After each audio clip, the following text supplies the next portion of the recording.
Hi friends, എല്ലാവർക്കും Priya's miracle കിച്ചൻ്റെ പുതിയൊരു വീഡിയോയിലേക്ക് സ്വാഗതം. കുറച്ച് ദിവസമായി വീഡിയോസൊക്കെ ഇട്ടിട്ട് കുറച്ച് ബിസി ആയിരുന്നു. സ്കൂൾ തുറക്കലും കാര്യങ്ങളൊക്കെ ആയിട്ട് കുറച്ച് ബിസി ആയിരുന്നു കേട്ടോ. ഇപ്പോൾ അത് തിരക്കൊക്കെ ഒന്ന് ഒഴിഞ്ഞിട്ടുണ്ട്. അപ്പോൾ ഞാൻ വിചാരിച്ചു ഒരു വീഡിയോ ഇടാമെന്ന് വിചാരിച്ചു കേട്ടോ. അങ്ങനെ അപ്പോൾ ഞാൻ റാഗി ദോശയുടെ വീഡിയോ ആയിട്ടാണ് വന്നിട്ടുള്ളത് കേട്ടോ. അപ്പോൾ അതിനായിട്ട് നമ്മൾ ഇതുപോലെ ഒരു നാഴി വീട്ടിലുണ്ടെങ്കിൽ അതാവാം, അതല്ല ഗ്ലാസ് ആയാലും മതി. അതിൽ 1 കപ്പ് പച്ചരി എടുക്കുക, 1/4 കപ്പ് ഉഴുന്നെടുക്കുക, ഒരു 1/4 കപ്പ് റാഗി ചേർത്ത് കൊടുക്കുക കേട്ടോ. ഇതിപ്പോൾ ഞാൻ പറയുന്നത് ഒരു 7 പേരുടെ കണക്കാണ് കേട്ടോ. വീട്ടിലംഗങ്ങൾ 7 പേരുണ്ടെങ്കിൽ അതിൻ്റെ കണക്കനുസരിച്ചാണ് ഞാനിപ്പോൾ പറയുന്നത്. അപ്പോൾ അതിൻ്റെ പകുതി എടുത്താൽ മതി. നിങ്ങളുടെ വീട്ടിലെ അംഗങ്ങൾക്കനുസരിച്ച് പകുതി എടുക്കുക കേട്ടോ. ഇനി നമ്മൾ അതിലേക്ക് ഒരു 1/4 ടേബിൾ സ്പൂണോളം ഉലുവ ചേർത്തതിന് ശേഷം ഒരു 3 മണിക്കൂർ നേരം നമ്മൾ ഇത് റെസ്റ്റ് ചെയ്യാൻ വേണ്ടി വെച്ച് കൊടുക്കണം കേട്ടോ. പിന്നെ ഇപ്പോൾ 3 മണിക്കൂർ കഴിഞ്ഞു, നന്നായി കുതിർന്ന് വന്നിട്ടുണ്ട്. നന്നായി കഴുകണം. റാഗി ഉള്ള കാരണം കൊണ്ട് നന്നായി കഴുകിയിരിക്കണം കേട്ടോ. എന്നിട്ട് നമ്മൾ സാധാരണ ഇഡ്ഡലിക്കും ദോശയ്ക്കൊക്കെ അരയ്ക്കുന്ന പോലെ മിക്സിയുടെ ജാറിൽ കുറേശ്ശെയായിട്ട് ഒരു 1/4 കപ്പ് 1/4 കപ്പ് വെള്ളം അത് അഡ്ജസ്റ്റ് ചെയ്ത് നിങ്ങൾ എത്ര വേണ്ടി വരും എന്ന് വെച്ചാൽ അത് അഡ്ജസ്റ്റ് ചെയ്ത് നിങ്ങൾ അരച്ചു കൊടുക്കണം കേട്ടോ. അപ്പോൾ നമ്മൾ സാധാരണ രീതിയിൽ ഞാൻ ഇപ്പോൾ ഒഴിച്ചിട്ടുള്ളത് ഒരു 1/4 കപ്പ് വെള്ളമാണ് ഞാൻ ഇപ്പോൾ ആദ്യം ചേർത്ത് കൊടുത്തത് കേട്ടോ. ഇപ്പോൾ നമ്മുടെ മാവ് ഇവിടെ റെഡി ആയിട്ട് വന്നിട്ടുണ്ട് കേട്ടോ. ഇത്രയേ ഉള്ളൂ പരിപാടി. നല്ല സ്മൂത്തായിട്ട് നമുക്ക് നന്നായിട്ട് അരഞ്ഞ് കിട്ടണം. അത് നന്നായി അറിയണമെങ്കിൽ നമ്മളൊരു 3 മണിക്കൂർ നേരമെങ്കിലും മിനിമം റെസ്റ്റ് ചെയ്യാൻ വേണ്ടി വെക്കണം കേട്ടോ. എന്നാൽ മാത്രമേ റാഗി നന്നായി കുതിർന്ന് കിട്ടുള്ളൂ. അപ്പോൾ നമ്മുടെ ബാറ്റർ ഫസ്റ്റ് ട്രിപ്പും കഴിഞ്ഞ് രണ്ടാമത്തെ ട്രിപ്പും നമ്മൾ അടിച്ചെടുത്തിട്ടുണ്ട്. പിന്നെ അതിലേക്ക് ഒരു 1/4 ടേബിൾ സ്പൂണോളം വെള്ളം കൂടി ചേർത്ത് കൊടുത്തു കേട്ടോ. എന്നിട്ട് നമ്മൾ നന്നായിട്ട് ഇതേപോലെ മിക്സ് ചെയ്യണം. മിക്സിങ് വളരെ ഇമ്പോർട്ടൻ്റ് ആണ് കേട്ടോ. ഇനി നമ്മൾ അതിലേക്ക് ഒരു 1/4 ടേബിൾ സ്പൂണോളം ഉപ്പാണ് കേട്ടോ ചേർത്ത് കൊടുക്കുന്നത്. എൻ്റെ കയ്യിൽ പിങ്ക് സോൾട്ട് ആണുള്ളത്. ഞാൻ ഈ പിങ്ക് സോൾട്ട് ആണ് കേട്ടോ യൂസ് ചെയ്യാറുള്ളത്. അപ്പോൾ നമ്മുടെ മാവിൻ്റെ പരിവെന്ന് പറയുന്നത് ഇതേപോലെ ഇരിക്കും. ഓവർ തിക്കും അല്ല, എന്നാൽ ഓവർ ലൂസും അല്ല കേട്ടോ. അപ്പോൾ ഞാനിത് ഇങ്ങനെ ഇളക്കിക്കൊണ്ടിരുന്നപ്പോൾ ധ്രുവ് വന്നു. അപ്പോൾ അവനതൊരു കൗതുകമായിട്ട് തോന്നി. അമ്മേ ഞാൻ ഇളക്കട്ടെ അമ്മയെന്ന് ചോദിച്ചു. ശരി മോ ഇളക്കിക്കോ എന്ന് പറഞ്ഞ് അവൻ്റെ കയ്യിൽ കൊടുത്തപ്പോൾ എന്താ ഞാൻ അമ്മ ചേട്ടനോട് പറയണേന്ന് പറഞ്ഞിട്ട് രണ്ടാമത്തെ ആൾ ഓടി വന്നു കേട്ടോ. അപ്പൊ അവനും വിചാരിക്കണായി ഈ സംഭവം പരിപാടി കൊള്ളാലോ, എന്നാൽ ഞാനൊന്ന് ഇളക്കിയാലോ എന്നുള്ള ആലോചനയിലാണ് കേട്ടോ ചെറുത്. രണ്ടാളുടെ ഇളക്കലൊക്കെ കഴിഞ്ഞ് ഞാനത് അടച്ചു വെച്ചു. ഇപ്പൊ ഞാൻ കാണിക്കുന്നത് പിറ്റേ ദിവസം കാലത്തുള്ള വീഡിയോ ആണ് കേട്ടോ. അപ്പൊ അതാ നമ്മുടെ മാവ് നല്ല പോലെ പൊന്തി വന്നിട്ടുണ്ട്. എന്താ പറയാ, നല്ല തിക്കായിട്ടും നല്ല കൺസിസ്റ്റൻസിയിലാണ് കേട്ടോ നിൽക്കുന്നത്. നല്ല സോഫ്റ്റ് ആയിട്ടാണ് പൊന്തി വന്നിട്ടുള്ളത്.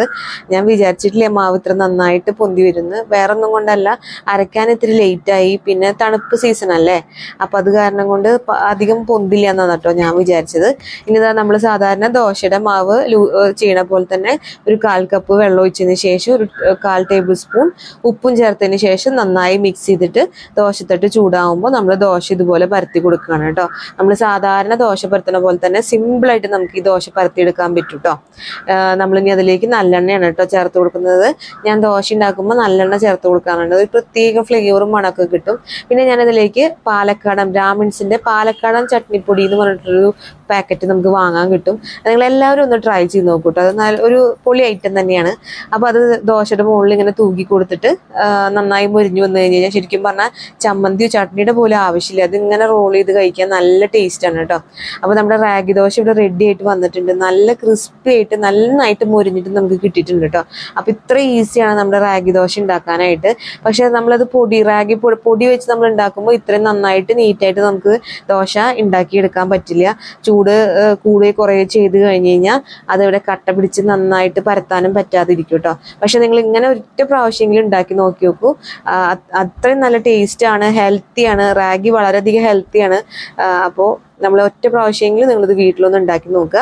പിന്നെ അതുപോലെ തന്നെ വീഡിയോ ഇഷ്ടമാവുകയാണെങ്കിൽ നിങ്ങളിതിൻ്റെ സബ്സ്ക്രൈബ് ചെയ്യാനും കമൻറ്റ് ചെയ്യാനും ഷെയർ ചെയ്യാനും ഫ്രണ്ട്സിനും റിലേറ്റീവ്സിനും എല്ലാവർക്കും ഒന്ന് ഷെയർ ചെയ്ത് കൊടുക്കാനും മറക്കല്ലേ കേട്ടോ.